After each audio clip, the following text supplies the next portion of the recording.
Our officers observed a subject, Mr. Keith Lamont Scott, inside a vehicle at the apartment complex.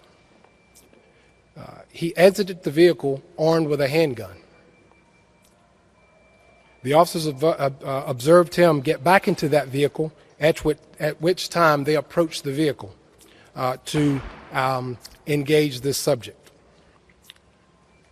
The officers gave loud, clear, verbal commands, which were also heard by many of the witnesses.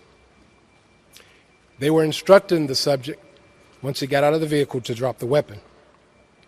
In spite of the verbal commands, Mr. Scott, as I said, exited his vehicle armed with a handgun as the officers continued to yell at him to drop it.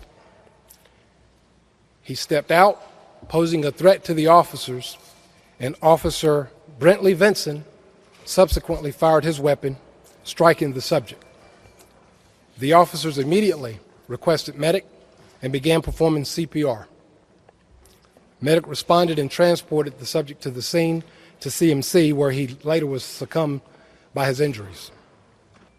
Later on in the evening, early this morning actually, about 1:45 this morning, an additional group of protesters and agitators gathered.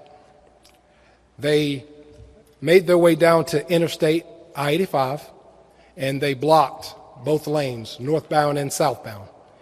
They broke into the back of a tractor trailer and started setting items on fire.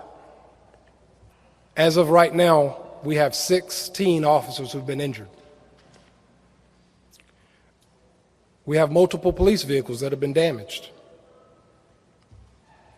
And our officers, acting heroically, were just trying to de-escalate the situation and resolve it as peacefully as possible.